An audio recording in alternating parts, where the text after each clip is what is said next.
Programang ito ay rated SPG. Striktong patnubay at gabay ng magulang ang kailangan. Maaaring may masiselang tema, lengguwahe, karahasan, sexual, horror o droga na hindi angkop sa mga bata.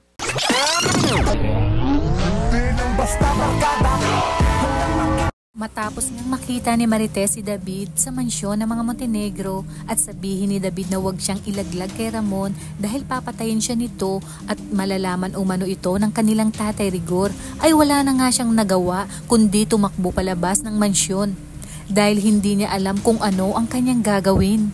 Kaya naman nagulat si Ramon sa mga ikinilos ni Marites. Dito tinanong ni Ramon kung bakit biglang nag-walk out si Marites.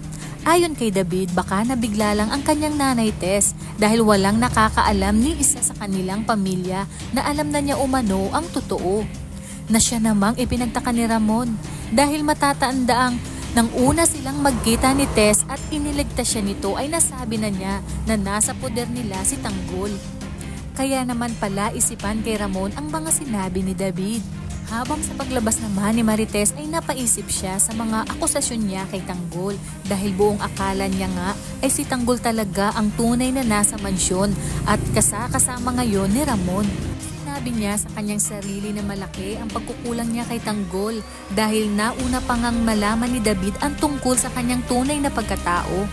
Labis-labis ang kanyang pagsisisi dahil hinusgahan niya ito.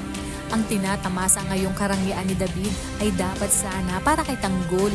Ngunit ayaw niyang dumating sa punto na mangyayari pa yun dahil alam niyang galing sa kasamaan ang pera ng mga Montenegro.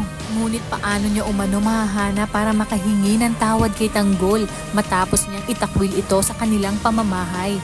At ang buong akala niya nga matino na si David ay siya pala ang masahol pa kay Tanggol. Natatakot din siya sa pwedeng gawin ni Ramon kay David at sa oras na malaman ni Rigor paniguradong malaking gulo ito. Ngunit sa pagkakataong ito ay ipinangako na niya sa kanyang sarili na gagawin na niya ang tama. Saan hahanapin niya umano si Tanggol upang humingi ng tawad at ipagtapat ang buong katotohanan dito na nagkamali umano siya dahil inakala niyang nasa poder ito ni Ramon. Sa oras na malaman ito ni Tanggol, dito nalalabas ang mga pasabog na revelasyon na malalaman din ni Tess na si Ramon pala ang nakarelasyon ni Mokang at malaki ang galit ni Tanggol dito. Hanggang kailan kaya makakayanan ni Marites ang sunod-sunod na dagok sa kanyang pamilya?